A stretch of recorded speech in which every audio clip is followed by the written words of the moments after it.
Mga ka-express, ayon nga sa isa sa mga key players ng Japan National Basketball Team, matindi at kompetitibo ang kanilang grupo para sa FIBA Asia Cup 2025.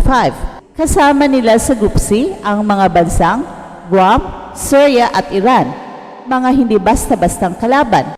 Pero sa kabila ng pagiging palaban ng kanilang mga makatunggali, buo pa rin ang loob ng Japan. Kumpiyansa sila na kaya nilang i-dominate ang grupo at sila ang lalabas na number 1 sa standings. At hindi lang sila basta umaasa, may matibay silang basihan. Target ng Japan ang titulo sa FIBA Asia Cup at kung gagamitin nila ang lineup na ginamit nila sa FIBA World Cup, tiyak na matinding resulta ang ating makikita. Andyan sina Yuta Watanabe, Yuki Kawamura, at iba pang malalakas na core players ng kanilang national team. Well, hindi biro ang ipinakita ng Japan sa FIBA World Cup. Nagulat nila ang mundo at higit pa roon, nakapasok sila sa Olympics. Sabi nga ng karamihan, kapag buo ang lineup ng Japan, ibang klaseng team ito. Kompleto sa finesse, tapang at disiplina.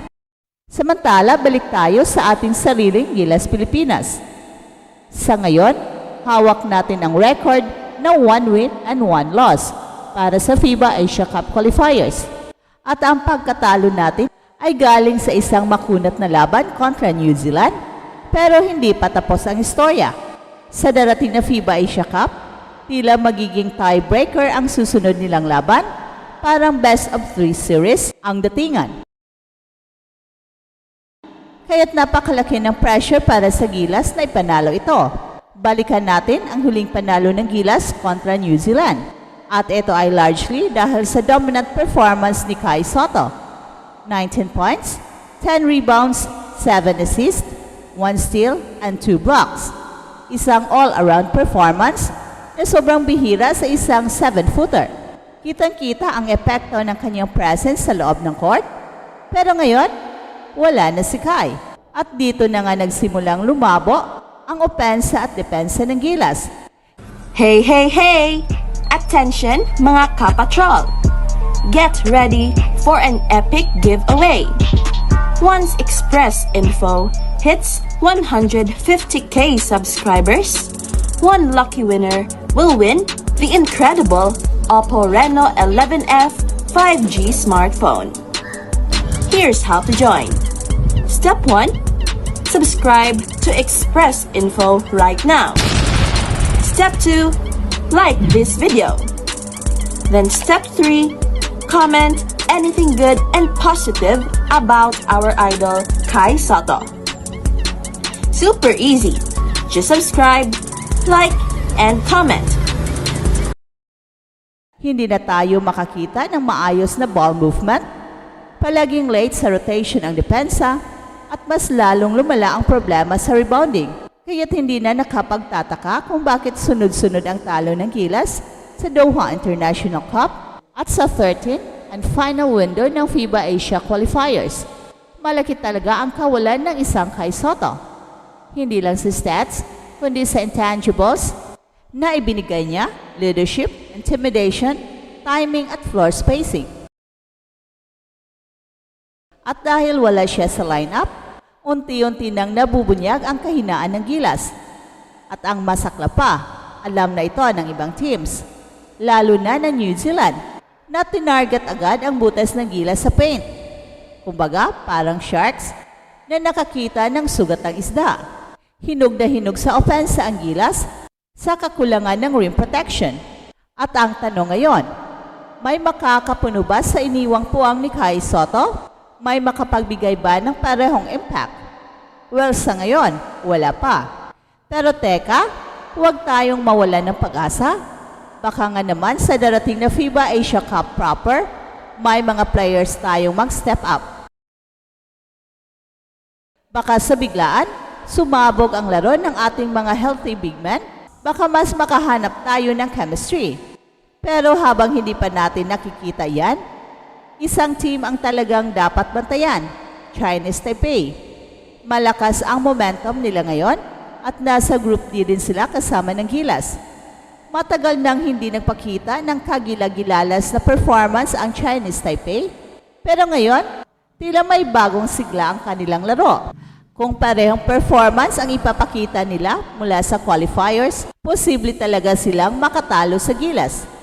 Oo, walang halong biro.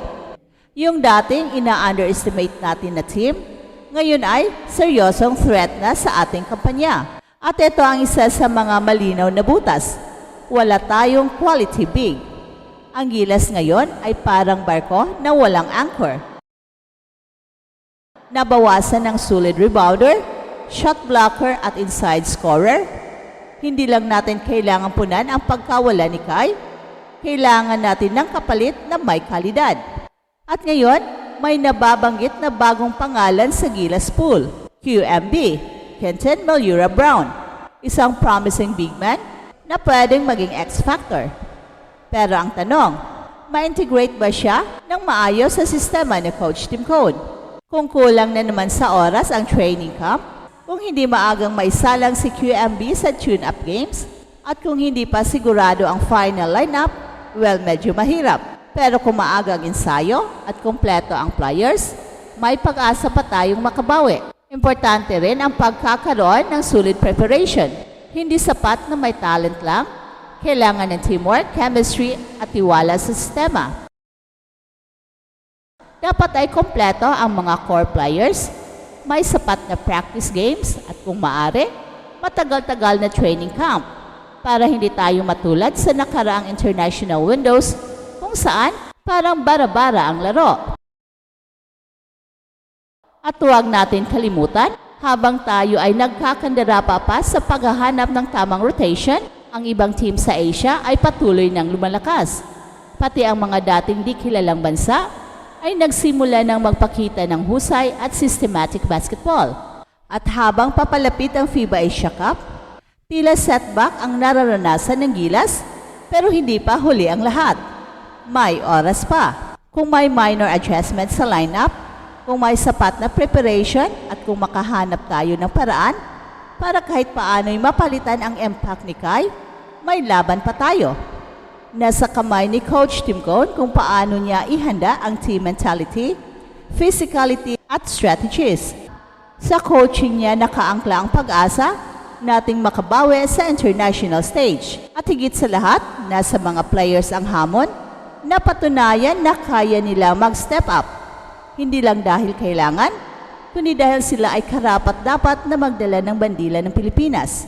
Mga ka-express, comments your thoughts below. At syempre, huwag niyong kalimutang mag-like, mag-subscribe at i-share ang video na ito.